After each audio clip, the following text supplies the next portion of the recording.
Bueno, a 2 años y 10 meses del primer caso de COVID-19 en México, una nueva ola ya está sorprendiendo a los mexicanos previo a los festejos de fin de año, la cual podría contribuir al aumento de contagios, de acuerdo con la Universidad Nacional Autónoma de México. Según Samuel Ponce de León, de la Comisión Universitaria para la Atención del COVID-19, la epidemia de enfermedades respiratorias actual configura una sexta ola de la pandemia por su complejidad al participar COVID, influenza y otros virus respiratorios de la temporada. Ponce de León explica que la sexta ola de contagios comenzó el pasado 24 de octubre, fecha en la que la Secretaría de Salud detectó un alza, según datos de la dependencia del 11 al 24 de octubre. Se reportaron 2.943 casos activos, mientras que del 22 de noviembre al 5 de diciembre registraron 13.722 casos. Con ello en mes y medio, las cifras de contagios incrementaron un poco más de 10.000 en los casos activos. Para seguir platicando de este aumento de casos de COVID en el país y de las subvariantes que ya han salido, saludo con mucho gusto a la doctora Laurian Jiménez Faibi. Ella es doctora en Ciencias Médicas por Harvard y profesora e investigadora de microbiología y autora del libro Las vidas que no contaron. Doctora, ¿cómo está? Buenas noches.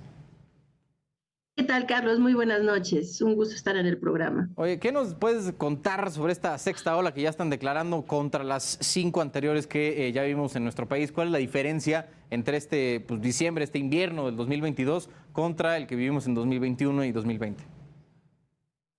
Bueno, muchas cosas han cambiado en la pandemia. En este momento muchas cosas son distintas a como eran en el primero y segundo año de la pandemia. Entre otras, pues se han dado muchas variantes diferentes del virus que tienen características distintas, y uno de los factores principales es desde luego que hay una proporción importante de la población ya vacunada, ¿no? Entonces, preocupa mucho que no hemos podido detener la propagación del virus. Esto sigue causando mutaciones en el virus SARS-CoV-2 que están llevando a variantes cada vez más transmisibles y variantes que tienen la capacidad para evadir cada vez más a la inmunidad preexistente, ya sea que haya sido adquirida a través de la infección o la inmunidad que se adquiere a través de las vacunas.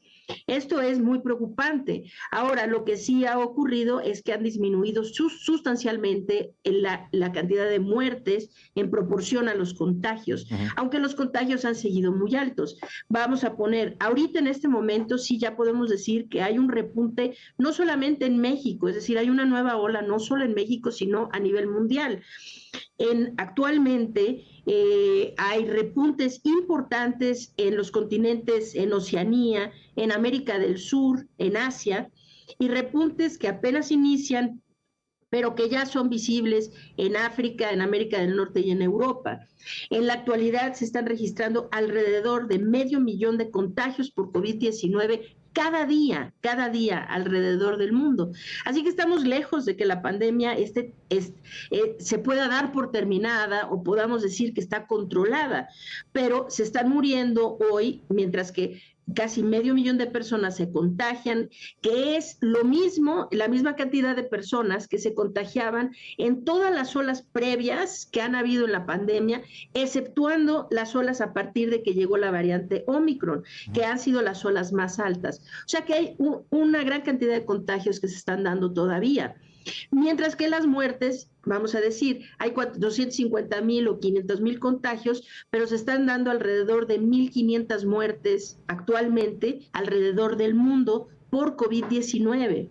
Esto quiere decir que las muertes han bajado sustancialmente, es decir, en los picos previos a Omicron, en las partes altas de las olas anteriores, hablábamos de 10 o casi 12 veces más muertes de las que se dan actualmente.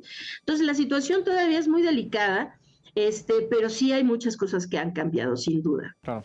Doctora, hablando sobre el posible ya, pues a lo mejor darle vuelta a la página de esta pandemia, ¿cuáles podrían ser las condiciones en las que se podrían dar? Porque digo, he escuchado a varios especialistas de estos temas decir que ya el COVID se va a quedar con nosotros para siempre, o sea, aspirar a erradicarlo como como ya ha llegado a ser algunas otras enfermedades, parece ser una tarea imposible y que por ende deberíamos pues ya acostumbrarnos, ¿no?, a vivir con él. Bajo ese esquema, ¿Qué condiciones tendrían que darse para que se pudiera considerar ya controlada o de plano terminada la pandemia? Bueno, a ver, son dos cosas diferentes. Desde luego que esta es una enfermedad, como muchas otras enfermedades que en algún momento fueron enfermedades emergentes que llegaron para quedarse, ¿no? COVID-19, pues es una enfermedad que llegó para quedarse, sin duda. No vamos a volver a ver en el mundo durante siglos, quizá, ¿no? Que no existan contagios de COVID. COVID-19 llegó para quedarse. Hasta ahí vamos. La situación es que esta no puede ser la normalidad. La pandemia no, la Organización Mundial de la Salud no va a dar por concluida la pandemia mientras los contagios sigan en niveles tan altos y exista tanta incertidumbre en términos de para dónde va. Entonces, ahorita el problema principal que se tiene, hay incertidumbre quizá mayor en este momento de la que ha habido prácticamente durante toda la pandemia. Y hay puntos en particular que preocupan. En este momento, las variantes que predominan alrededor del mundo son derivadas de la variante Omicron, son subvariantes de Omicron. La BA5 sigue siendo la variante predominante actualmente en el mundo, representa alrededor del 47% del virus circulante. En México, BA5 sigue siendo la predominante, o sea, la subvariante predominante, representa alrededor del 57% del virus circulante. Pero hay dos variantes, dos subvariantes en particular que preocupan, que es BQ1.1. Esta variante se le ha llamado, bueno, lleva el apodo de Cerbero, ¿no? Sí. Algunos diarios han estado poniendo el encabezado de que es el perro del infierno o algo por el estilo, son unos nombres así muy alarmantes, ¿no? Sí. Bueno, BQ1.1 es un nombre oficial porque en realidad no, ese nombre de Cerbero es simplemente un apodo, ¿no? Pero hoy en México representa alrededor del 32% del virus circulante, en el mundo el 27%, y viene otra que es XB, que también está ya ganando terreno alrededor del mundo. Okay. Ahorita los repuntes que se están dando están siendo mediados por BQ1.1.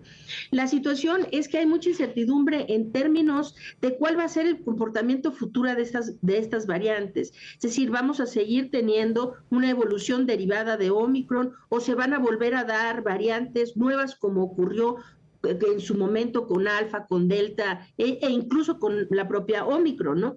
Y cuál va a ser, es decir, cuáles van a ser las características de estas nuevas variantes. Bueno. Otra que preocupa es la cobertura de vacunación y qué tanto tiempo va a durar esta protección en las diferentes poblaciones.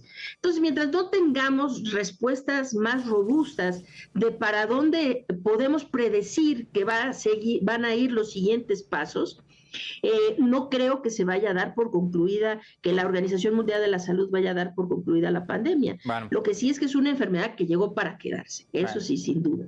Laureano Jiménez Faibi, doctora en Ciencias Médicas por Harvard y profesora e investigadora de microbiología, autora del libro Las vías que no contaron. Gracias y buenas noches.